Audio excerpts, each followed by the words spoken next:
Well, hello from Sunrise, where it was sunset on the Tampa Bay Lightning season, losing 6-1 in Game 5, falling to the Panthers 4-1, ultimately losing back-to-back years in the first round of the postseason. The 6-1 final score doesn't really tell the entire story of how this contest went. It was a 2-1 game entering the final period.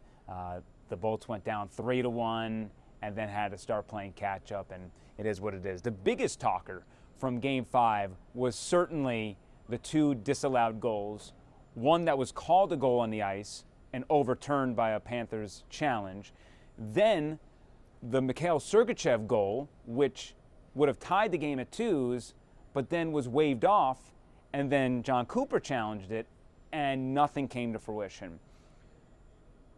There's a big question to be had here about the application of the rule.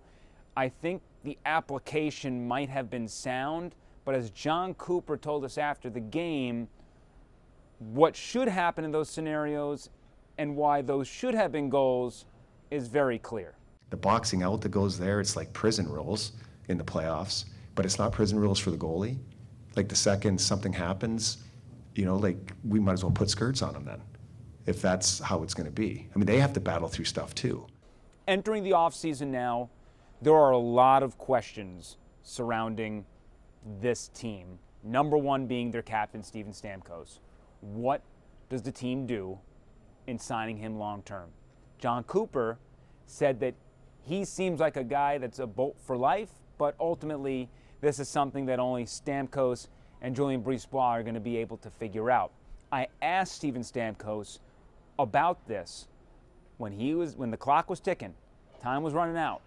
Was any of this going through his head? And this was the response he gave me. Were you thinking about sort of the uncertainty of what's now to come with you? No, that never crossed my mind. So I'm out there battling to try to help our team win. Regardless, at the end of the game, we're trying to score, and there's some pride on the line for our group, and so no. So figuring out what's going on with Steven Stamkos is the number one thing the general manager Julien Brisebois has to do. And in my opinion, you figure out a way.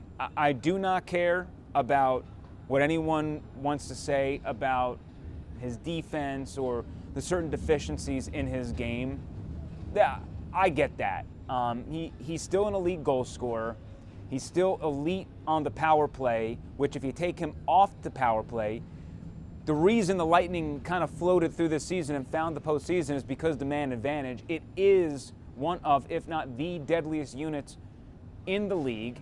Stamkos, Point, Kucherov playing together along with Hedman, having those guys with the sweat equity that's worked up over the years, you can't replace that, and you also cannot replace the guy that he is in that locker room. We have seen Ryan McDonough, Alex Killorn, Yanni Gourde, Andre Palat, Tyler Johnson, even like the Blake Colemans and Barclay Goodrows of the world, who are those bottom six grinder types. They all provided something to this locker room. Pat Maroon, Zach Bogosian. These guys were glue guys. They were all friends. And all those losses hurt, but to lose Steven Stamkos in that locker room would be removing the heart of this Lightning organization. I think that would really, really detrimentally hurt the psyche of the team, regardless of who comes in and how talented they are. You just simply do not find Steven Stamkos's come around often on and off the ice, and Jon Cooper said as much throughout the entirety of the series when he was scoring 5 goals in 5 games and was arguably your best player this series. So figuring out him is important. Do you bring back Anthony Duclair? How do you manage the salary cap? And what do you do with the blue line? What do you do with the defense? Mikhail Sergachev missed most of the year. He got hurt, came back for 2 periods, broke his leg, made a remarkable recovery to play Game 4. Almost scored a goal in Game 5, but you have Hedman, you have Sergachev, you have Chernak, Darren Radish and Nick Perbix got a little banged up. They didn't play the last 2 games of this series. You had Emil Lilleberg and Max Crozier as your final defensive pair in win-or-go-home scenarios. So there are just a lot of questions of whether the blue line is strong enough to hold itself together throughout, a Stanley Cup championship type of run.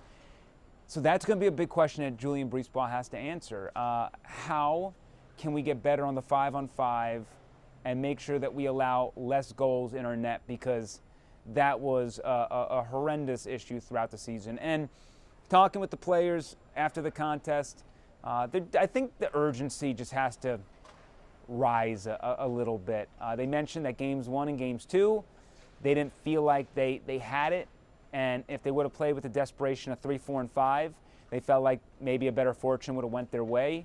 I think throughout this year, we watched a team that made costly errors. 1-goal deficits turned into 3-goal deficits within 5 minutes of each other. They were a team that learned a new defensive system. A lot of players were removed from the locker room due to salary cap issues and them signing elsewhere. So this is really a huge fork in the road for this franchise, because ultimately the way that JBB handles the salary cap is going to dictate where this team goes in the next 5 years, because that championship window, it's getting closer to closing. It's not there yet, but you have the top-end talent.